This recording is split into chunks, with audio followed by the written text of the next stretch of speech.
Hello, beautiful one. So I need to make this video real quick, and so here you go. We talked about how everyone is experiencing the reality of their own timeline, and that there are commonalities that we do share based upon the collective and collectives we are in.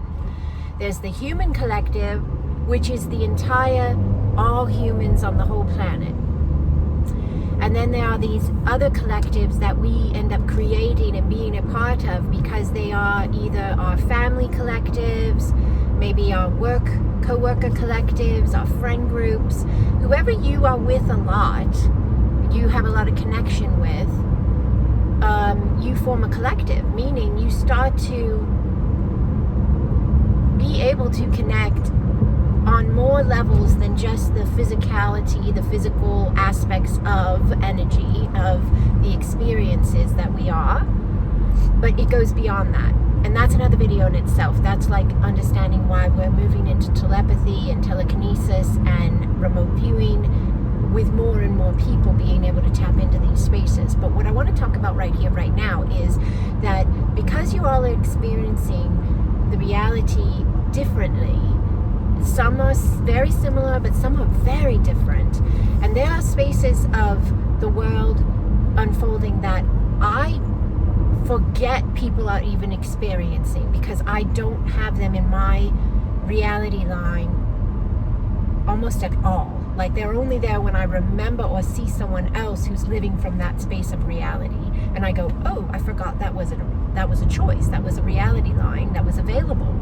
But because I don't key into it, I don't experience it. So I want to put this out there to you as well, though, because what's happening is we're being able to see, we're given the opportunity to connect into the knowing, the understanding, the ability of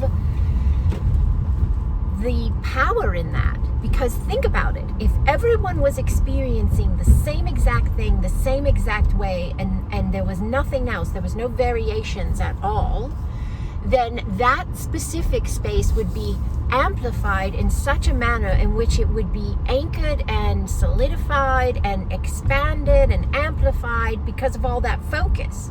But because we're all picking up on different ways of processing it and different ways of thinking about it, we're all contributing to the reality of the whole in various ways. And because we're doing that,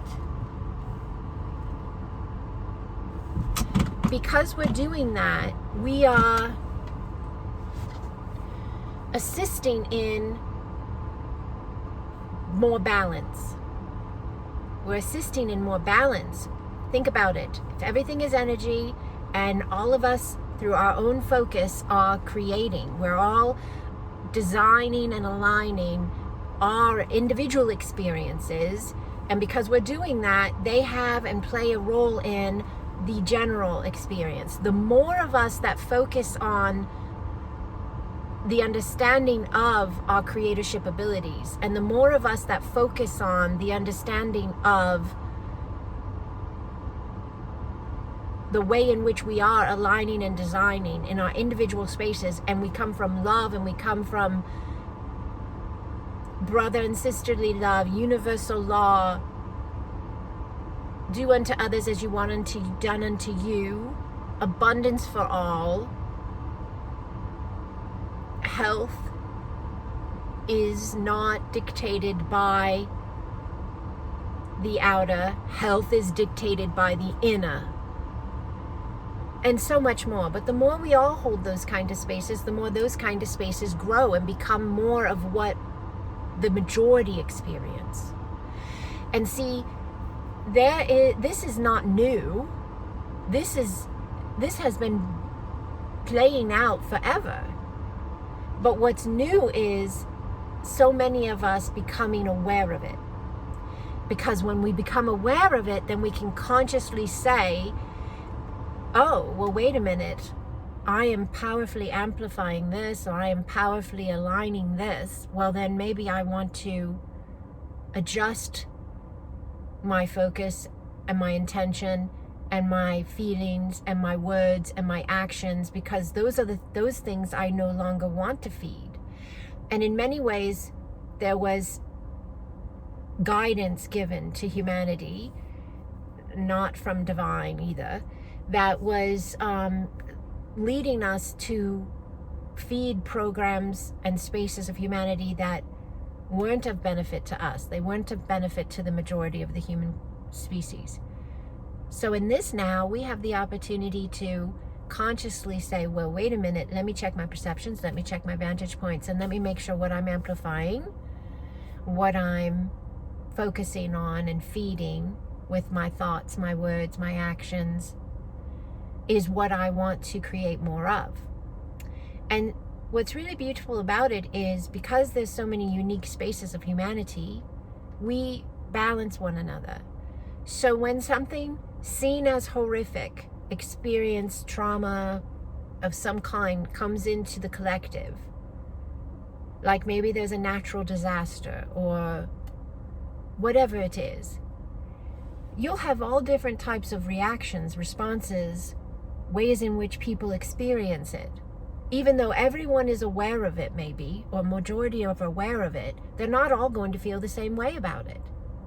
One may cry and feel like it's the end of the world, and the other may feel like it's just part of what is unfolding,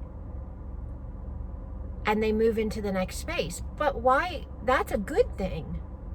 You know, the person that's crying is assisting the clearing of those emotional spaces of that experience. And the person who's saying things like this, you know, when they happen, and we understand they bring forth a understanding or concept that had to purge or whatever it is that's taking place, but they don't cry. They just say, you know, we're going to stand in our truth and our wholeness, and we're going to not judge it, and we're going to move forward and know that we're headed into a better space of ourselves.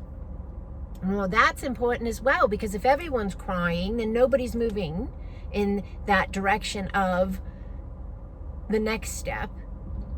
And if everybody's moving into the next step and nobody's crying, then nobody's clearing it as they're moving. So it's really beautiful what we're seeing here. All of the ways in which people respond are needed. We don't want everyone to become just move-ons, and we don't want everyone to become, well, why don't you feel it so deeply? We need all of the spaces to be heard and seen and allowed, because all of them bring balance. And it's as if I work with a lot of individuals all over the world who are clearing, healing, realigning, reconnecting their lives. But when I was thinking about this, and I see so many different ways in which people process and respond and assimilate and do what they do with energy and with emotions and with thought processes. When I was thinking about this concept, I thought, it's the same thing as the individuals. The individuals are all going through these spaces of their own individual process of clearing and healing and shifting into higher consciousness because of the clearing and healing. And the same thing is happening on a collective level through the ways in which everyone is doing it differently, because that represents the collective. Every space of the collective has a representation of itself in a way in which benefits itself. And that benefits the whole, and that brings in the balance. So it's quite beautiful. So keep being who you are, allow you, and you may shift into another way of being. That's what I did. I used to be a cry a lot, and many years ago, everything felt very big and emotional to me. And then now I'm in a space where I'm very strong and anchored with unwavering faith of a higher good. All those spaces of me needed to unfold for my individual experience, and all of those spaces that are still playing out through other individuals, including myself where I am now, are all happening for the collective. So it's quite beautiful and quite fascinating, and I love every minute of it. And I'm so grateful to be walking with you. All right, I will be back. I love you.